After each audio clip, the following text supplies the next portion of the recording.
Warning, this video contains spoilers for Arcane Season 2. If you have not seen it yet, go watch both acts that are currently out and then come back to this video. I don't know how you're even on YouTube without seeing spoilers right now, but that's not my problem. You've been warned. So after being on hiatus for 3 years, Arcane Season 2 is finally out. Last weekend we got Act 1, when we finally got a Kate by kiss. And before I started binge watching the show to get caught up on it, I was so obsessed with the scene. So Vi and Caitlyn had their first kiss, and later in the episode, breaking up because Caitlyn tried to shoot a little kid. Like, come on, bruh, they didn't make you an enforcer for this. This was just in episode 3, by the way. So but this recap is not in order because I'm stupid. This video is fresh as hell because my anxiety and ADHD won't shut up. Basically, with Hex Tech in the Hex Core and Victor uses to heal himself, he ends up getting sucked into the Hex Core in kind of a weird and unexpected way. He's still alive, but he's just stuck, I guess. And this gets Jace very confused why Victor is the one taking the hit from the Hex Core, but he stays intact from it. This shows that Hex Tech is only newly discovered and has many possibilities, and later Victor becomes entirely this looking thing that the Hex Core slowly turned him into. But now, he can help people, as we see throughout Act 1, but when something weird happens and everyone who has used the magic from this Hex Core that Victor has been healing people with basically dies, including Victor. And turns out Hex Tech isn't supposed to help people, it's evil, it is meant to destroy. But this is exactly what the Council wanted Jace and Victor to do with Hex Tech, was weaponize it for the war. With the Council, not much to cover here, but we start off with them talking about Cassandra's death, and then they go on about how they want Jace and Victor to weaponize Hex Tech so that the Council can send enforcers armed with Hex Tech into the Undercity to go after Powder. But the idea is turned down since a lot of enforcers and some counselors have died from Powder's attacks. And yes, I'm calling her Powder because I don't give a fuck what anyone says. She's not a Jinx. Anyways, so the idea is turned down because a lot of enforcers and counselors have already died for Powder's attacks, and they don't need to risk any more lives. And then Caitlyn comes busting into the conversation that they need to send a strike team into Zon with 3 objectives: locate Powder, dismantle Shimmer, and neutralize any agents still loyal to Silver. But I'm pretty sure that the war has already started based on what happened at the end of Act 2, which left us all in a cliffhanger. So, the tension between Vi and Caitlyn. Let's talk about it. And y'all can call me crazy, but when Vi tries to flirt with Kate is when I feel like she displays the most autistic traits. And I have read a little about it online, but I haven't really found anyone else with a headcanon, so it's mine now, okay? I own it. Anyways, we got 1 kiss and 2 breakups between the kiss scene. One after Kate offered Vi to be an enforcer to go after Powder, which led to an argument, and in episode 3, they finally kiss. They break up again after Kate was about to shoot a child. Then after this, Vi goes emo by turning her hair black, wears a bunch of emo makeup, and wears black face paint or some shit, just to wrestle big ass men that are like twice her size. When I first saw this was real, I was like, what the fuck? But it honestly grew onto me, and I think that just makes her more hot than she already is. But according to the trailer of Act 3, she changes it back to red. Like, what? Pick a side, bitch. Even though Caitlyn got pissed at Vi and dumped her in Act 1, based on her behavior in Act 2, you could tell she wants that cookie bad. So it's obvious they're still down for each other. Last thing we need to recap on before the predictions. Powder, as some people know as Jinx. What's wrong with her?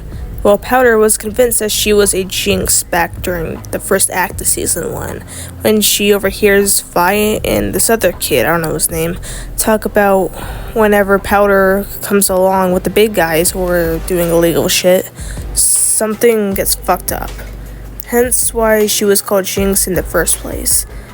And she wasn't strong enough to fight. The only useful thing that she really knew how to do was make bombs, which kept failing. But the one time they do work is at the cost of Vander and Vi as her sister. In this scene, we see Vi having a meltdown and punches Powder and screaming at her, calling her a jinx. When she then takes off and Silco finds her, which then Vi tries to go back and save Powder but gets taken away by the Enforcer and sent to prison for several years, leaving Silco the perfect opportunity to use Powder for his own advantage and to convince her that she really is a jinx and help her to accept this lie and grow her entire personality based on this lie. Now, fast forward to Season 1 finale, we see Vi really regrets what she told Powder, which honestly sounds like some anger management issues she needs to work on, but Powder too. Now for my predictions for the Arcane finale. Now, we have gotten to see Caitlyn and Vi kiss once, and before that, they had a breakup. And after they kissed for the first time, right after Caitlyn was about to shoot a little kid, she tries to make it seem like Vi is the bad guy, which ends in them breaking up again. However, in Act 2, they obviously still love each other. Vi called her a cupcake, and she instantly forgot what she was mad about. And when Vi spits on Kate, she wipes it on her lips instead of the other way, which really shows how much Caitlyn obviously still loves Vi. And I've been looking a lot at Kate Vi TikToks lately, and people are saying that they want Caitlyn and Vi to get it on in Act 3. It's like, y'all are nasty for that. I don't know how I feel about Kate and Vi would fuck in one of the last episodes, especially since they aren't even a confirmed couple yet. They're just a couple of messy lesbians. I mean, I honestly wouldn't exactly complain if we got a sex scene of these two, but I think I'd still be weirded out by it. I mean, to be honest, if they did fuck on screen, I might just watch it whenever I'm edgy. Anyways, also, the couple sometimes doesn't work as a romantic relationship, but rather end up being like oil and water. I think we will definitely see Caitlyn and Vi become a hand ship in Arcane. I don't play or know shit about League of Legends, so I don't know if they're a thing in the game or not, but I know that they're definitely want each other bad. Okay, it's been like a day since I wrote this, and at this point I kind of do want a spicy scene in Act 3, you know? Now about that gun, Aisha, I'm not gonna lie, I thought she was a boy at first, so if you hear me misgender her in the video, it's because I'm dumb and she looks like a boy. But she basically shot some sort of gun that had that blue ball Powder head, and to be honest, I'm not sure if she was trying to sacrifice herself or kill this corrupted version of Vander, but we will never know until Act 3 releases. But I personally think that Aisha was trying to stop the war by setting off a bomb that would basically end it, with only killing herself doing so. I don't know why, it just seems the most realistic to me. Now let's talk about Powder and Jinx. Will we ever get Powder back, or will she be Jinx forever? Now, Vi did tell Powder that she's a Jinx and ran off. And at that point, Powder was kind of done with being her sister in general at this point. But after years of being apart, Powder starts to miss Vi, thinking that she will never come back. But they reunite in Season 1, Act 2. But once Caitlyn comes into the picture, Powder assumes that Vi is on the Enforcer's side, just because of the fact that she was with Caitlyn. And then all those bad thoughts about Vi just come flooding into her mind, taking over her entire personality. But you can't really blame Vi for the fact that they've been distant for years, since she was in jail for that time period. But you can't really blame Powder either. I mean, like, I feel like Vi was in the wrong here. So, do I think Powder is still alive and is just deep in this Jinx person? Yes. Vi may have brought it up to Powder, but Silco encouraged and influenced Powder to think this way. And to see that Silco is now dead leaves a little bit of room for her to rebuild her life and identity. Know that the source of her negative identity and a lot of us related to it is gone.